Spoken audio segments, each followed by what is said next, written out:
पाते हैं। मौन की साधना इस कंठ के केंद्र को निष्क्रिय करने की साधना है। उसके बाद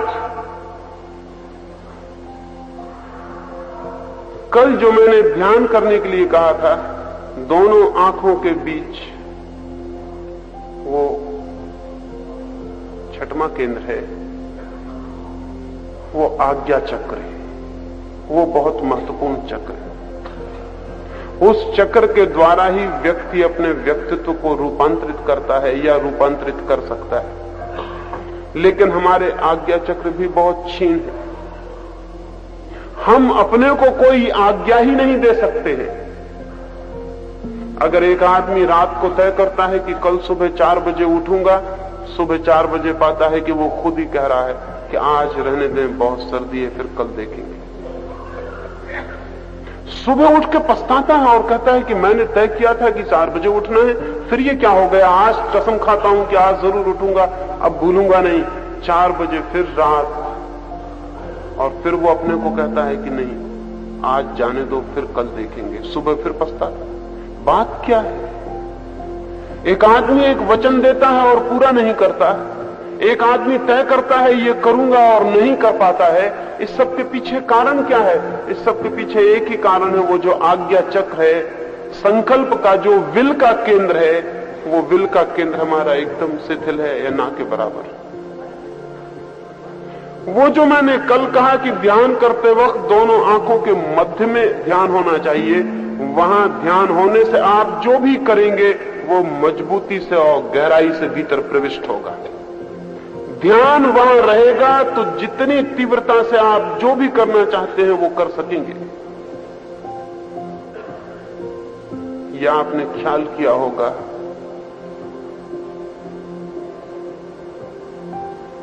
कि ये जो चक्र है, जब भी आपको निर्णय करना पड़े, कोई डिसीजन लेना पड़े, तो आपके सबसे ज्यादा भार आपकी दोनों आंखों के बीच में पड़ेगा। जब भी आपको कोई निर्णय करना पड़े, कोई निर्णय लेना पड़े कि मैं क्या करूं, तो मस्तिष्क पर उस जगह भार पड़ेगा जहां मैं कह रहा हूं दोनों आंखों के बीच में। क्योंकि वहीं डिसीजन लिए जाते हैं, वहीं आज्ञाएं ली जाती हैं, वहीं संकल्प किए जाते हैं। और जो व्यक्ति वहां संकल्प लेने में समर्थ हो जाता है, उसके संकल्प पूरे होने शुरू हो जाते हैं। वो जो वहां निर्णय करता है, वो निर्णय पूरे होने शुरू हो जाते हैं। वो जो वहां चाहता है अपने व्यक्तित्व में, वो फर्क होने शुरू हो जाते हैं। ये बड़े आश्चर्य की बात है कि हमारे व्यक्तित्व को बदलने के लिए बहुत काम करने का उतना सवाल नहीं है जितना संकल्प करने का सवाल है। संकल्प सूत्र है व्यक्तित्व को बदलने का, काम नहीं। लेकिन संकल्प होना चाहिए पूर्ण, और पूर्ण संकल्प शरीर के और किसी कोने पर नहीं लिया जाता। पूर्ण संकल्प आज्ञा चक्र में लिया जाता है। इसलिए समस्त ध्यान की प्रक्रियाएं आज्ञा चक्र के पास ही घूमती हैं, केंद्रित होती हैं, क्योंकि ध्यान वहीं से गहरा प्रविष्ट हो सकता है और अंतस में जा सकता है।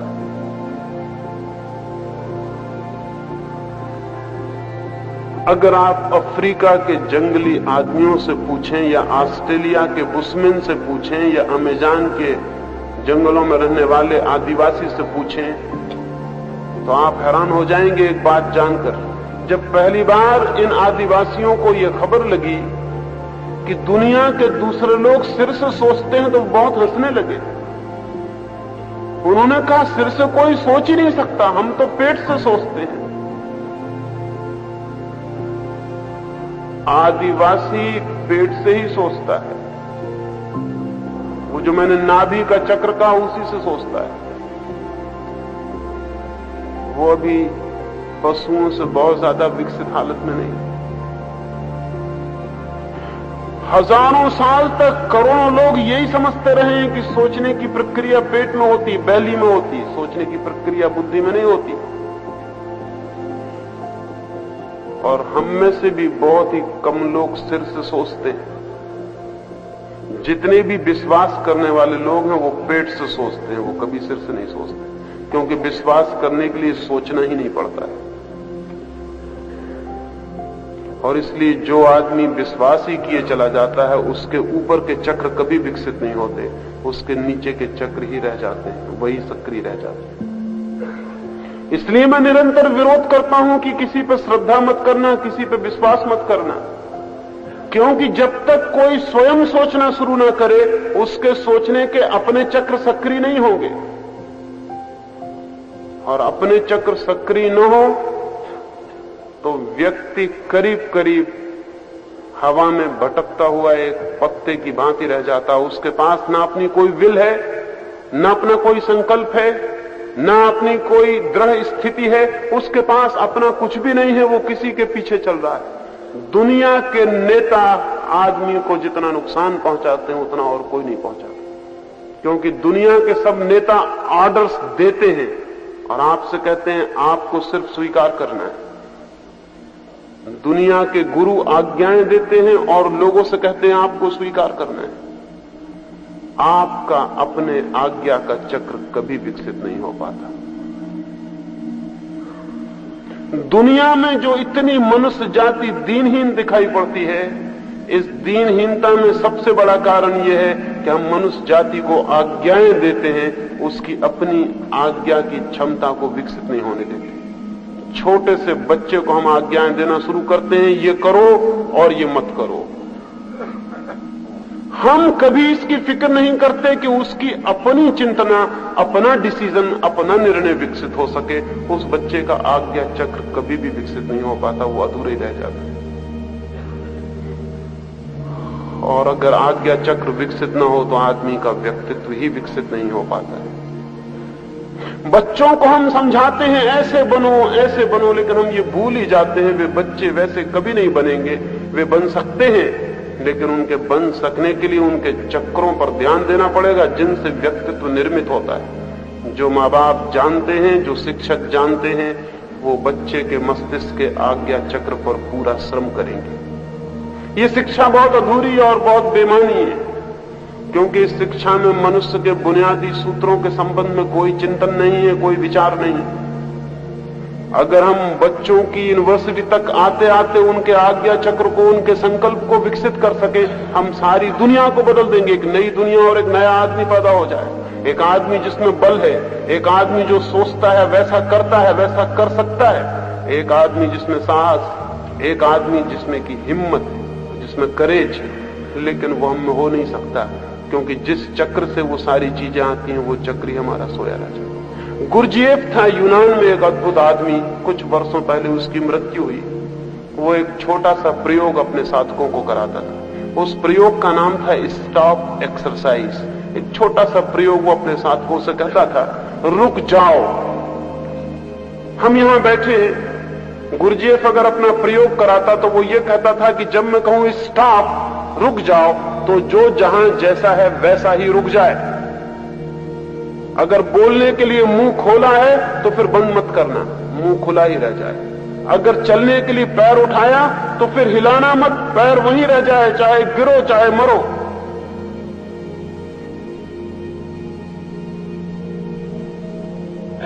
क्यों? ये क्या पागलपन की एक्सरसाइज है? इससे क्या मतलब है? लेकिन जिन लोगों ने उसके साथ ये प्रयोग किया वो दूसरे आदमी हो गए और उन्होंने कहा हम हैरान हो गए, इतना छोटा सा प्रयोग कितनी क्रांति करवा सकता। क्योंकि बहुत बल चाहिए इस बात में। आप अपने को धोखा देने की कोशिश करेंगे कि कोई देख तो रहा नहीं, पैर इतना ऊंचा बहुत तकलीफ दे रहा, थोड़ा नीचे करके रख लो। और अगर नीचे करके रख लिया तो किसी और का नुकसान नहीं किया। वो जो चक्र आपके भीतर जिसको विकसित करने के लिए वो एक्सरसाइज थी, वो बेमानी चला गया। लेकिन अगर आपने हिम्मत की और आप खड़े रह गए वैसे ही जैसे आप थे, आंख खुली थी तो आंख खुली रह गई, अब पलक झपेगी नहीं। हाथ ऊपर उठा था तो ऊपर रह गया, मुंह खुला था तो मुंह खुला रह गया, एक पैर ऊपर उठा था, एक पैर ऊपर उठा रह गया, कमर झुकी थी तो झुकी रह गई। बहुत तकलीफ हो गई, लेकिन अब हिलना भी नहीं है। और इस प्रक्रिया में जो खड़ा रह जाएगा वो अपने को आज्ञा दे रहा है, वो अपने संकल्प को बल दे रहा है। एक बार वो तिफलिस में ठहरा हुआ था गुरजेफ, रूस के एक छोटे गांव में, अपने 30 मित्रों को लेकर उनको साधना के लिए ले गया था। और उसने कहा था कि 30 दिन निरंतर स्टॉप एक्सरसाइज के सिवाय कुछ भी नहीं करना है। जब भी मैं कहूं स्टॉप, तब तुम रुक जाना, जो जहां हो। कोई स्नान करता हो तो वहीं ठहर जाएगा, कोई भोजन करता हो तो वहीं ठहर जाएगा। जो जो कर रहा हो बस वैसे ही ठहर जाना जैसे मूर्ति हो गए। पास ही उस तंबुओं के पास जहां वे ठहरे थे एक नहर बहती थी। नहर सूखी थी, कभी कभी उसमें पानी छोड़ा जाता था। सुबह का वक्त था, सारे 30 लोग आसपास घूमने निकले हुए थे। 3 आदमी उस नहर को पार कर रहे थे। सूखी नहर थी, पानी नहीं था। अचानक गुरजीएफ ने अंदर से चिल्लाया, स्टॉप। वो सारे लोग रुक गए, वो 3 लोग भी रुक गए। किसी ने पानी छोड़ दिया नहर का। पानी जोर से भागा हुआ आया। गुरजीएफ तंबू के भीतर बंद है। उन 3 आदमियों की कमर तक पानी भर गया, गले तक पानी भर गया। जब गले के ऊपर पानी बढ़ने लगा तो एक आदमी छलांग लगा के बाहर निकल गया। उसने कहा उसे पता नहीं है, वो तो तंबू के भीतर बैठे हुए हैं और हमारी यहां जान जाने के करीब आ गई। वो बाहर निकल गया। उसे पता नहीं कि उसने एक मौका चूक गया, एक मौका, जबकि पूरा शरीर कह रहा था कि हट जाओ बाहर। तब सिर्फ संकल्प कह सकता था कि नहीं हटते हैं, जान दांव पर लगाते हैं, लेकिन बदलेंगे नहीं।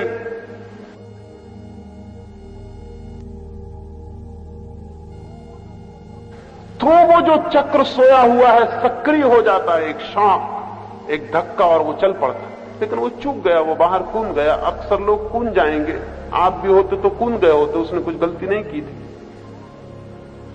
2 व्यक्ति रह गए। फिर इसके बाद मुंह तक पानी आ गया, और जब नाक तक पानी आया तो दूसरे ने भी सोचा कि अब खतरा है।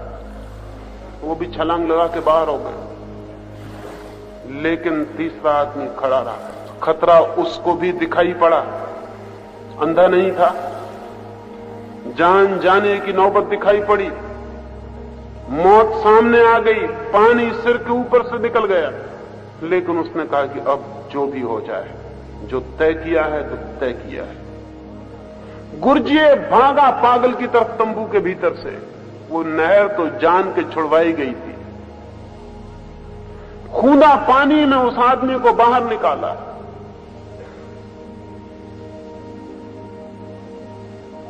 वो आदमी दूसरा आदमी हो गया। गुरजीएफ ने कहा कि एक मौका मिला था, 2 साथी तेरे चूक गए। इस दबाव में, इतने तेज दबाव में कि मौत सामने आ गई, लेकिन संकल्प नहीं बदला, तो फिर और कब चलेगा वो चक्र? वो चल पड़ा, वो आदमी दूसरा हो गया। अब ये आदमी जो चाहेगा हो जाएगा।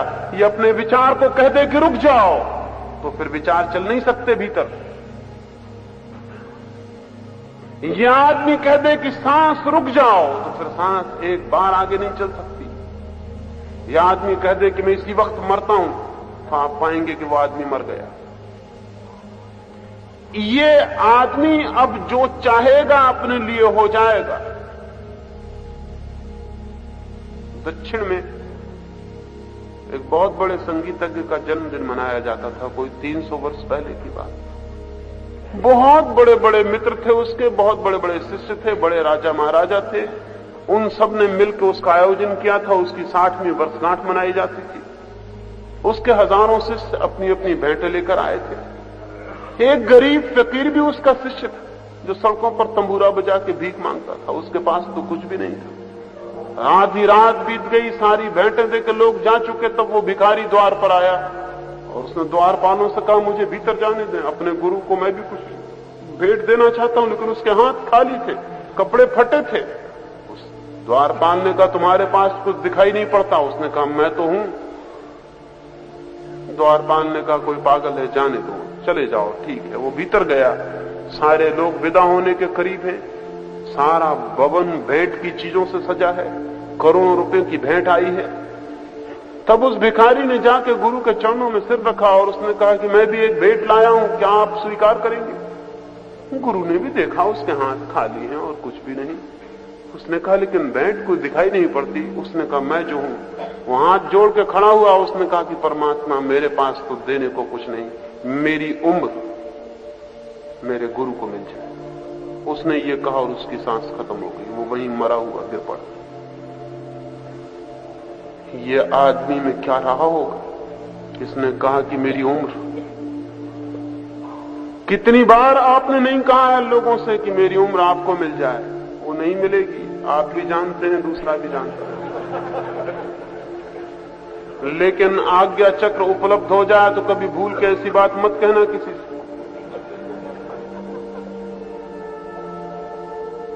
लोग कहते हैं कि संत पुरुष किसी के संबंध में कोई बुरी बात नहीं कहते। उसका कोई कारण ये नहीं है कि संत पुरुष बुरी बात नहीं कह सकते।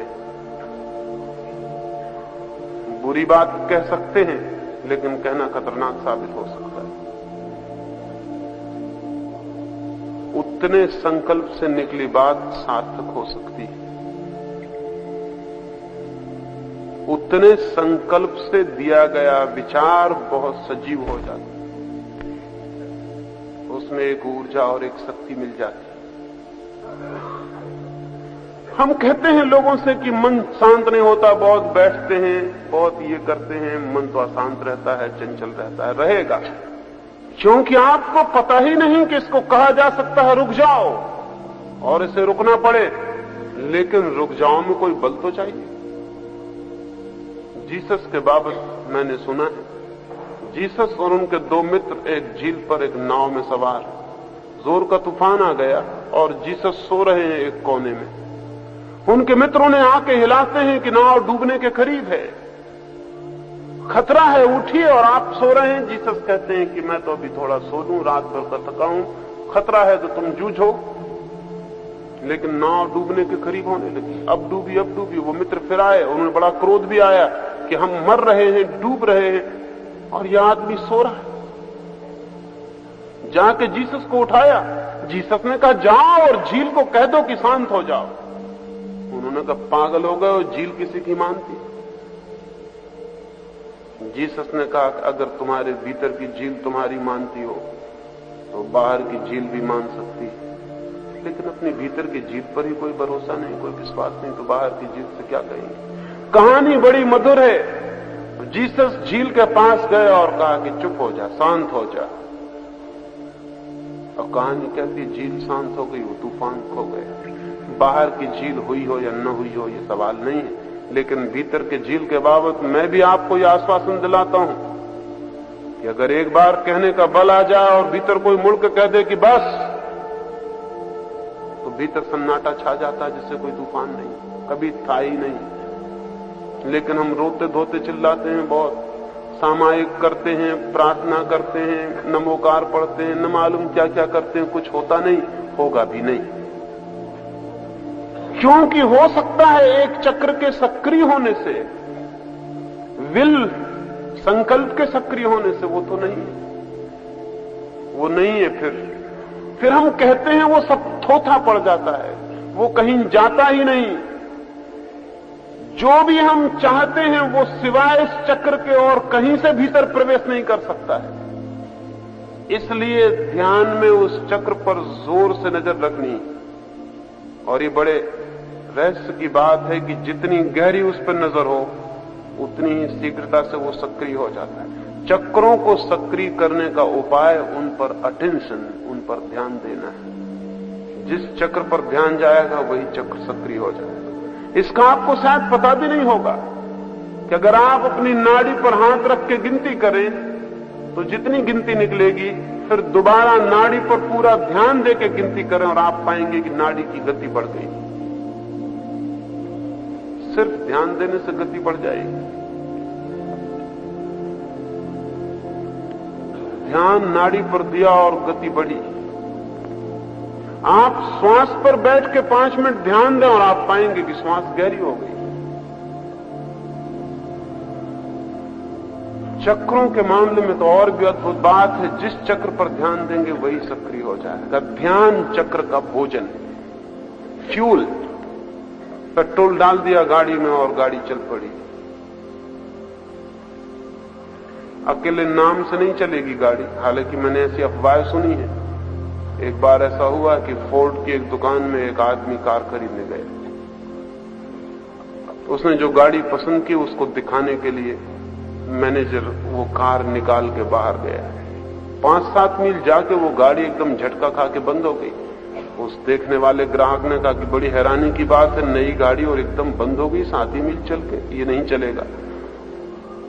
मैनेजर ने अपने ड्राइवर को कहा कि जरा गौर से देख, पेट्रोल डाला भी था कि बिना डाले ले आया। उस ड्राइवर ने कहा पेट्रोल तो डालना भूल ही गए, नई गाड़ी है, पेट्रोल तो बिल्कुल है ही नहीं, कभी डाल ही नहीं गया। वो ग्राहक हैरान हुआ, उसने कहा फिर 7 मील कैसे आई? उस मैनेजर ने कहा इतना तो फोर्ड के नाम से चल जाती, लेकिन गाड़ी वाड़ी चल जाती होगी, नाम वाम लेने से चक्र नहीं चलने वाला है। वहां कुछ करना पड़ेगा,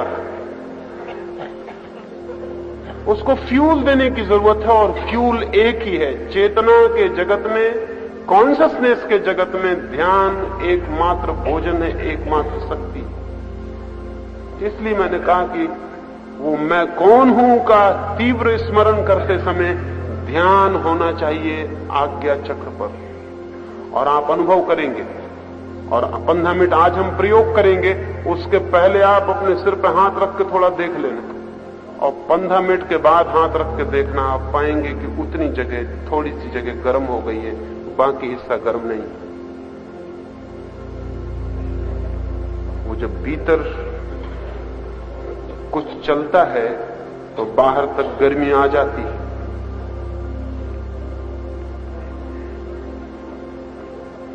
सच तो यह है कि जिनको चक्रों का अनुभव है वो आपके शरीर पर हाथ रख के जांच कर ले सकते हैं कि कौन सा चक्र सक्रिय है। रामकृष्ण की तो बड़ी आदत थी। विवेकानंद पहली दफा गए तो रामकृष्ण बगल के कमरे में ले गए, द्वार बंद कर दिया, कहा कमीज खोल। विवेकानंद थोड़ा घबराए कि क्या मामला है, कमीज किस लिए खोले? वो तो अच्छा हुआ कि लड़के थे, लड़के होते तो बहुत झंझट हो जाती। रामकृष्ण का पहले कमीज खोल। विवेकानंद ने कमीज खोली, रामकृष्ण ने छाती पर हाथ रखा और कहा ठीक है, हो जाएगा। अब विवेकानंद बाद में उनसे बहुत पूछने लगे कि क्या हो जाएगा, क्या देखा आपने? रामकृष्ण ने कहा पहले देख बोलूं कि कौन सा चक्र तेरा सक्रिय है, नहीं तो मैं किसी दूसरी चीज पे मेहनत करता रहूं और सब गड़बड़ हो जाए। इस बात की पूरी संभावना है। संभावना क्या, सरल ही बात है, क्योंकि उन चक्रों के जैसे ही वे सक्रिय होते हैं, शरीर पर अलग बिंदु, अलग अर्थ, अलग ऊष्मा, अलग गर्मी लेना शुरू कर देते हैं। आपने बुद्ध की, महावीर की मूर्तियों पर सिर के ऊपर बड़े बड़े बाल के गुच्छे देखे होंगे। वो बाल के गुच्छे नहीं है, वो अंतिम चक्र का प्रतीक है, सिर्फ कि वो चक्र सक्रिय हो गया, वो चक्र सक्रिय हो गया, उसका प्रतीक है वो सिर्फ। बाल वो नहीं है। बुद्ध और महावीर की दाढ़ी मूछी आपने नहीं देखी होंगी कि दाढ़ी मूछ दिखाई पड़ती हो, वो नहीं है। वो सिर पे भी बाल नहीं है, वो सिर्फ प्रतीक है। और अगर गिनती करेंगे तो आपको पता चलेगा कि वो गिनती 1000 है, वो जितने खांचे बने हुए हैं सिर के ऊपर, वो 1000 जो अंतिम चक्र है उसके 1000 आरों और पखरियों के प्रतीक हैं, और कुछ भी नहीं।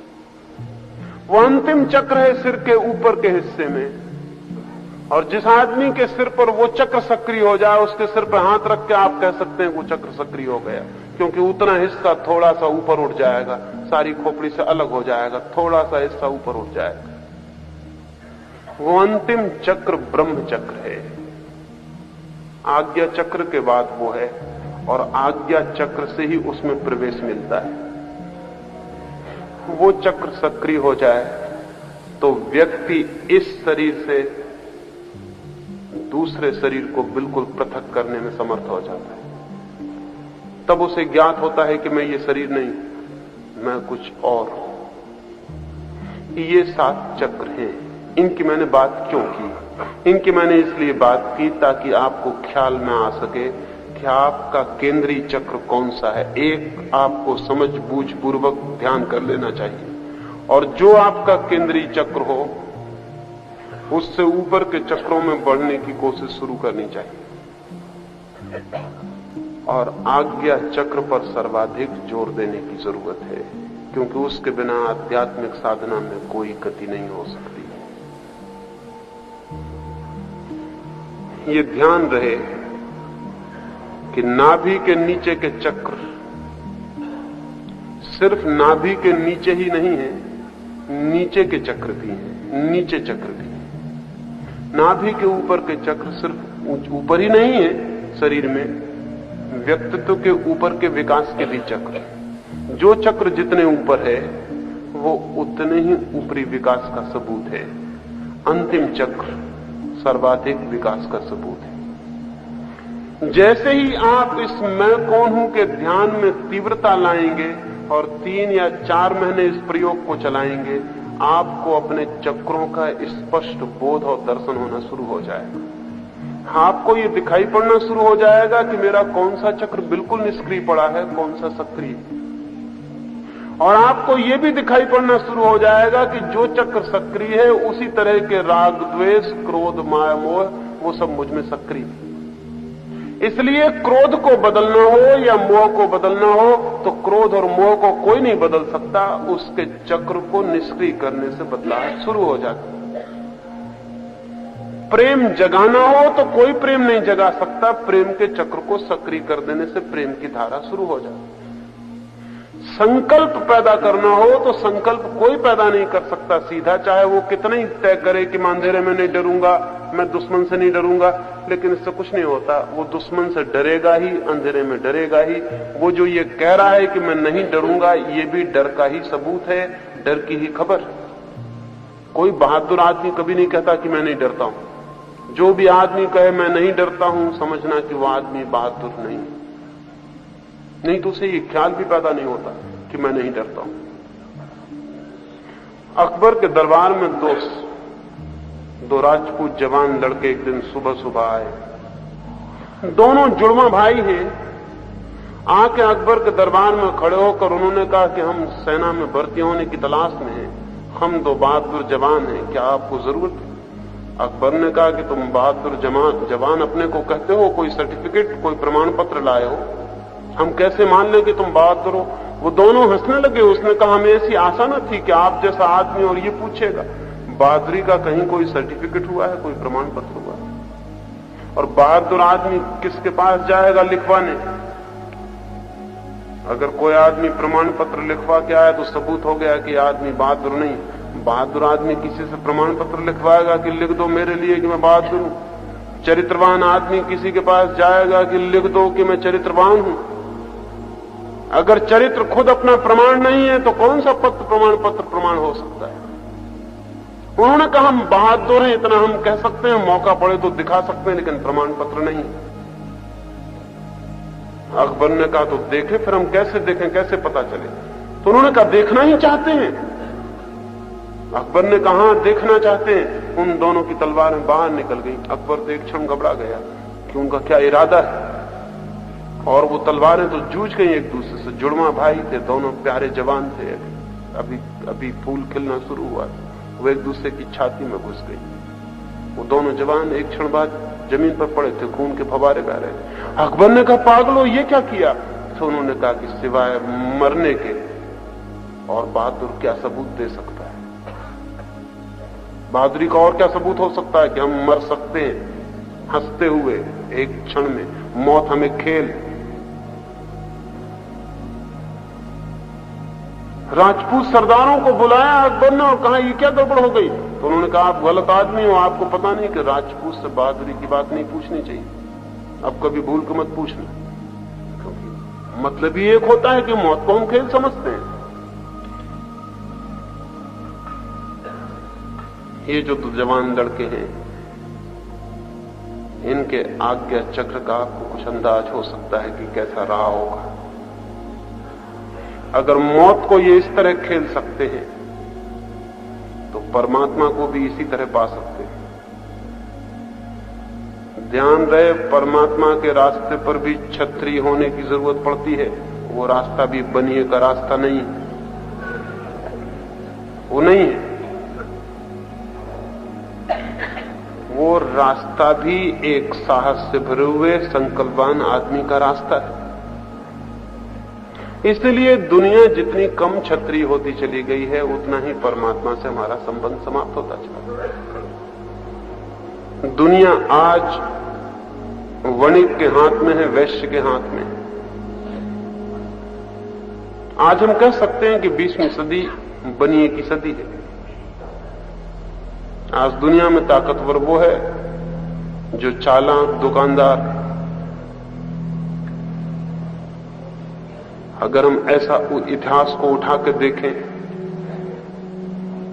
तो शायद इतिहास के प्राथमिक चरण और तरह के व्यक्तित्व से प्रभावित रहे। अब और तरह का व्यक्तित्व प्रभावी है, कल शायद और तरह का व्यक्तित्व प्रभावी होगा। एक बात तय है लेकिन कि जिस समाज में जितना साहस कम होगा उतना संकल्प कम होगा, जितना संकल्प कम होगा उतना धर्म कम हो जाएगा, क्योंकि धर्म मूलतः संकल्प की ही अभिव्यक्ति है। इसलिए मेरा जोर है कि इस चक्र पर पूरी की पूरी चेष्टा करनी ही ये द्वार है। और आज जब हम ध्यान के लिए बैठे तो सारी समग्र शक्ति दोनों आंखों के बीच में चली जाए कि वहां कोई चीज चलने लगे, कोई सूरज घूमने लगे। और जब पूरे तरह ध्यान वहां होगा तो आप कुछ ही दिन में अनुभव कर सकते हैं, आज भी अनुभव कर सकते हैं कि जैसे एक छोटा सूरज वहां घूमना शुरू हो गया, उसकी गर्मी भी पूरे मस्तिष्क को छानी शुरू हो जाएगी। एक छोटा सा सूरज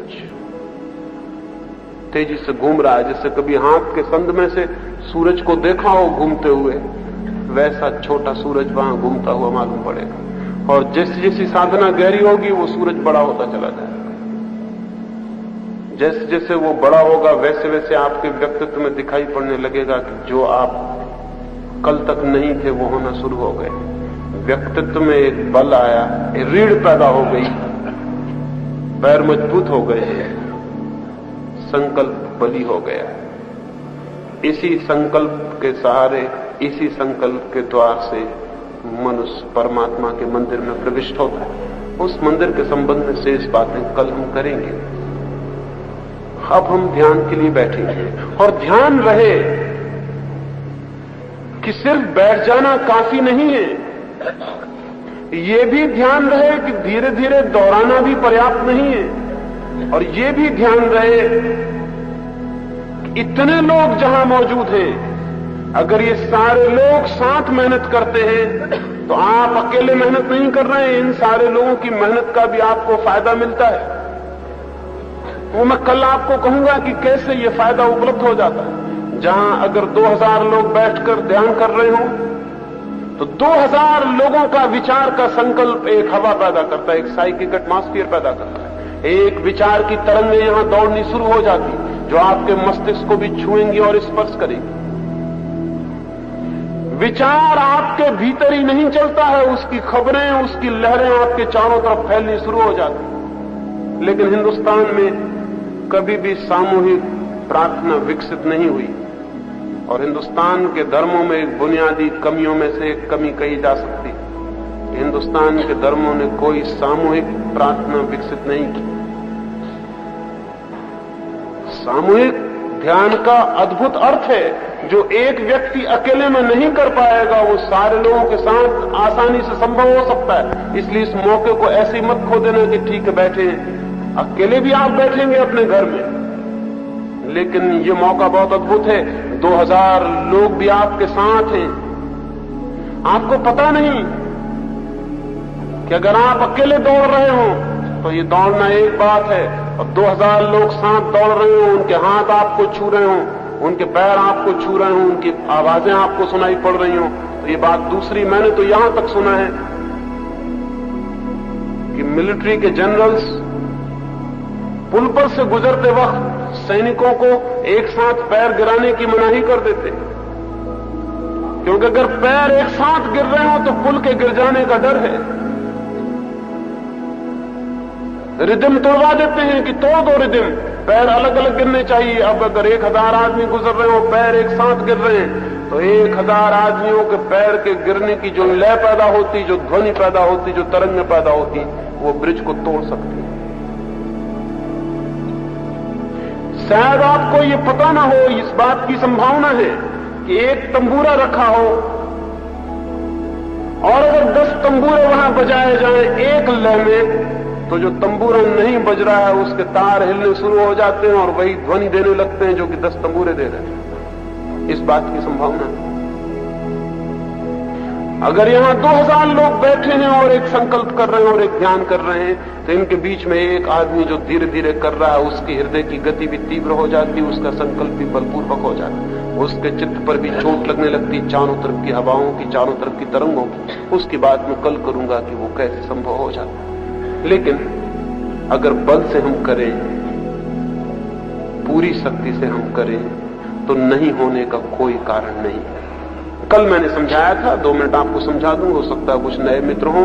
सबसे पहले तो रीढ़ को सीधा करके बैठ जाना है, हाथ की 5 उंगलियां दूसरी 5 उंगलियों के बीच में डाल देना है और हाथ को अपनी गोद में रख लेना है। मुट्ठियां बंद कर लेनी है, 10 उंगलियां उलझा के, क्योंकि जितने जोर से आप पूछेंगे अपने भीतर, मुट्ठियां उतनी ही जोर से बनती चली जाएंगी। वो सबूत होंगी कि भीतर आप कितनी तेजी से पूछ रहे हैं। रीढ़ को सीधा कर लेना है, फिर आंख बंद कर लेनी, और आंख बंद कर लेने के बाद ओंठ बंद कर लेने हैं। जबान ऊपर तालू से सट जाएगी, ओंठ बिल्कुल बंद हो जाएंगे, और फिर पूरी शक्ति से भीतर अपने से पूछना है, मैं कौन हूं, मैं कौन हूं। और तेजी से पूछना है कि 2 मैं कौन हूं के बीच में जगह न रह जाए, और इतनी तेजी से पूछना है कि भीतर कोई शक्ति कायम बाकी न रह जाए। पूरी शक्ति से पूछना है कि मैं कौन हूं, सारा प्राण कब जाए, सारे प्राण की झील मंथन करने लगे, एक एक रोआ पूछने लगे, हृदय की धड़कन पूछने लगे, श्वास श्वास पूछने लगे, सारा शरीर पूछने लगे कि मैं कौन हूं। एक बुखार, एक ज्वर छा जाए पूरे व्यक्तित्व पर।